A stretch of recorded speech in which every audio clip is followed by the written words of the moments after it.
answer, because as I was doing my lesson, I noticed a lot of my students would just go try and eliminate those answers. A few of them knew that they could go back now and look to see where they could find it, and I saw that language that they were using as they were going back and saying, okay, here I see this, and the strategies that they were doing that. But I think that's something that I would do now when I go back and reteach before they take this. The reading portion of this test is making sure they are aware that they need to go back and find that evidence that best supports the answer once they have eliminated those distractors. Excellent. So let's try and get one more example. I see you brought a lot of your mark. So why don't you share? This is a series. You'll see kind of the packets that we've been doing for argumentative text, and to try and kind of brief background on the series is we just started by reading and then maybe graphic organizers of what is the author saying are for their argument and their counter arguments, and so just pulling out through close reading that evidence that the author is kind of giving us, and then they have responses that are unguided responses. I just said, just tell me your thoughts about this, and from these we then have been taking it into focusing it into them choosing their side based off of their own opinions of the argument, and then using the author's evidence either to argue and agree with the author or create counterclaims against the author. And you don't see any feedback on these because I still want them to take ownership and work through partners and be kind of collaborating a little bit more and giving feedback at this point. I also just shared with you one of my girls in Chevelle, I don't know who has hers, last night she emailed me her own independent, and I shared that with you on Google Drives real quick. And with her, there's kind of two different subgroups I've been doing within my top 10. She really needed time just like honing in an organization and just making sure that everything was solidified within just the organization of writing, the flow of it within introducing her thinking and citing evidence. And so you have her folder where it's not bad, I mean she's getting there, but you'll see a huge difference if you open up that doc that I just sent you in the volume amount of writing that this not proficient student is doing, and it's within her transitions and a very clear claim. She is only talking about and staying on track, which has been a huge goal for her, is to just keep her focused. I was really proud, and she sent me this independently, which was kind of nice. And I've just seen the transition of relevant evidence, and I think we've been all fighting that for some things, and this has been her huge issue, and she's now over that hurdle, I think. Yeah. So let's ask some clarifying questions. And I'll start because I have one. Sorry. No, it's okay. In the frame, so your destination or your purpose was to get relevant evidence. Correct. As well as a volume of writing, but not necessarily too much. So, correct. But primarily, it's kind of ties into volume writing, citing relevant evidence. Okay.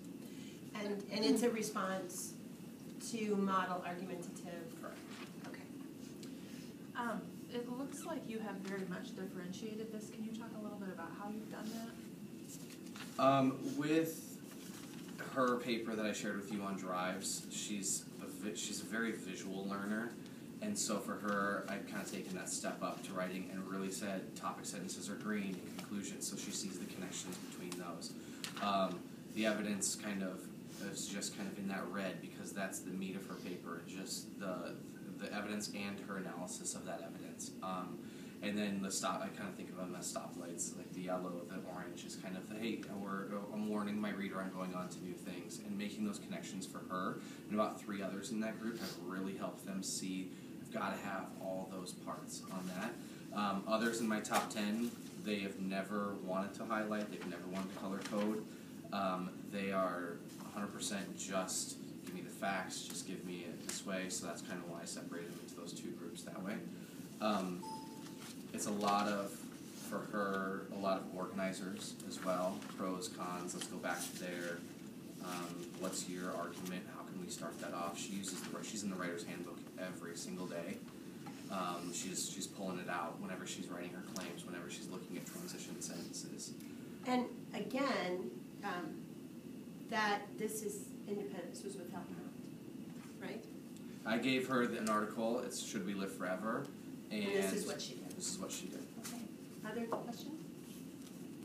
So my feedback, I can't because I'm dying to essay it, I'm so sorry, but is that, you know, kids, we introduce lots of scaffolds to kids, and we only know how they use them when they do them independently and how they self-regulate. You know, you've got kids who in my section are doing pros and cons and using one that probably you've introduced.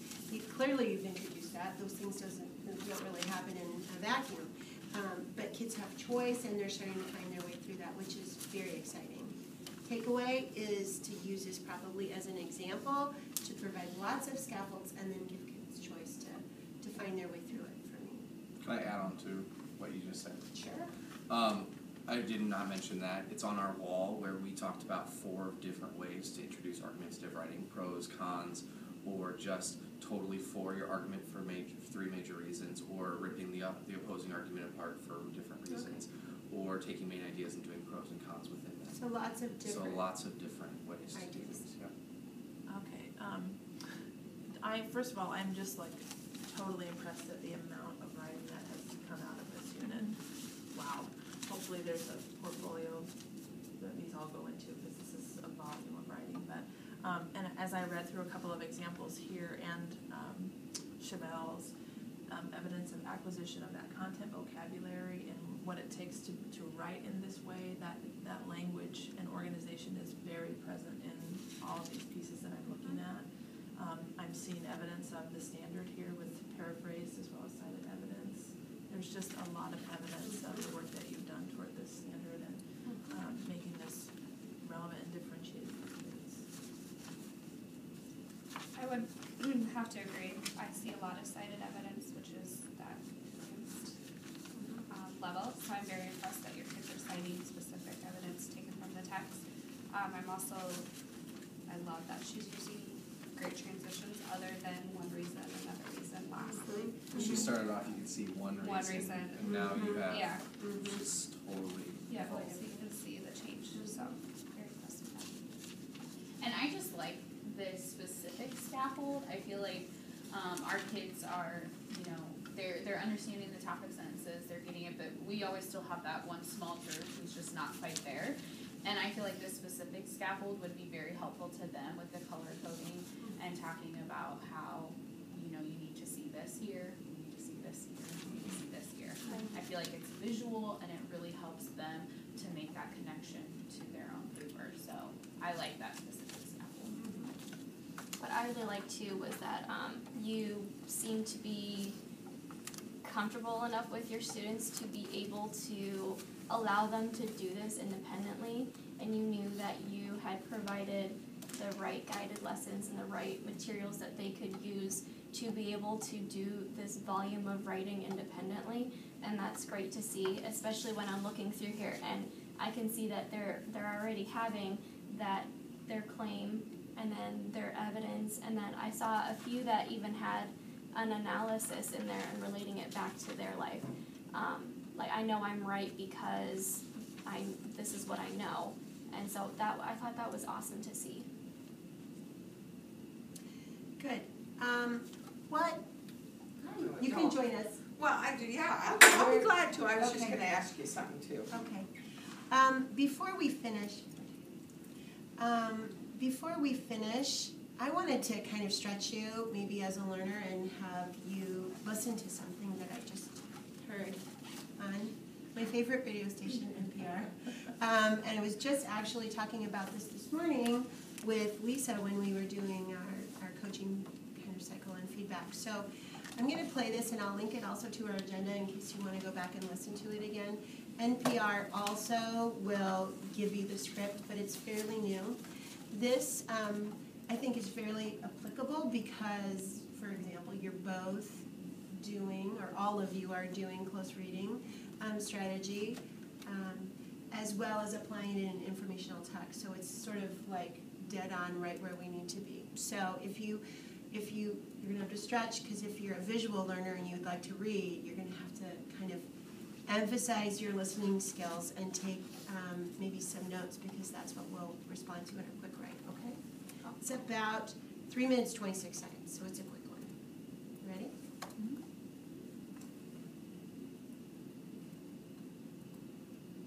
The NPR shop has clothing, books, and music for public radio fans of all ages. Support the programming you love with a purchase at shop.npr.org.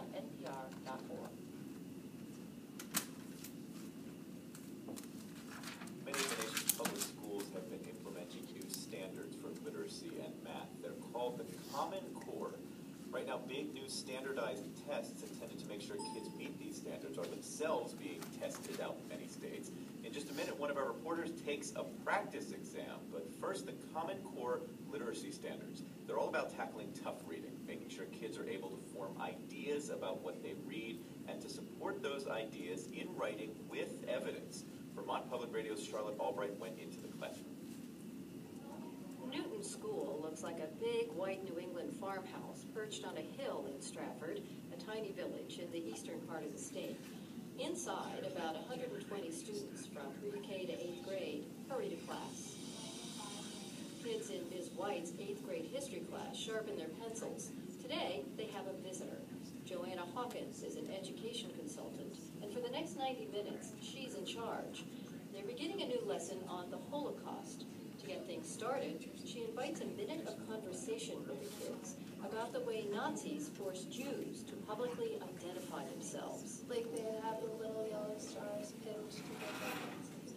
Next up, Hawkins passes out copies of an article. It's a lesson in mad science about how German scientists distorted the work of Charles Darwin to justify Hitler's rise to power. The idea of evolution, of the survival of the fittest, seemed to confirm a view of German nationalism and German power that was ascending in that society. Let's underline that whole sentence. After this exercise in close reading, Hawkins takes the class on what seems like a sharp turn. We're going to switch a little bit. Just switch your head to another piece of information that you have, that you've studied recently. It's a fable the kids have read about a blind sage who touches an elephant's tail and assumes, I can feel the elephant, and it feels exactly like a rope. Therefore, all elephants are like enormous ropes. Hawkins sends the fable, along with the article on social Darwinism, home with the students. Their assignment, read both closely and find connections between them. All right, ladies and gentlemen. A week later, Joanna Hawkins returns to the classroom. She guides the students through a structured exercise, filling in blanks on a chart as the discussion unfolds about good versus bad science in Hitler's Germany. The kids compare Nazi scientists to the blind sage who was so wrong about that elephant. So instead of science controlling what people think is controlling science. That's Ida Wick. Her classmates searched the article for quotes to support her idea. More ideas surface with more quotes to back them up. The students organize all this into a grid and copy it down. So at home, when they start writing essays about Darwin and Hitler, they'll have a blueprint. Here's 8th grader Emma Bauer. We are given a good scaffold to put the evidence that we need, but the way that we put together and meld all those words together, it's up to us. And for this middle school class, that's a lot of words. These kids get a written assignment just about every week based on readings you might easily find on a college syllabus. For NPR News, I'm Charlotte Albright, near Stratford, Vermont.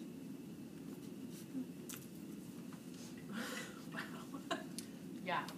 So, what I'd like you to do for your quick write as our exit, I want you to take that auditory learning and then just write a few connections down and applications on our quick write. And thanks for a good session this morning.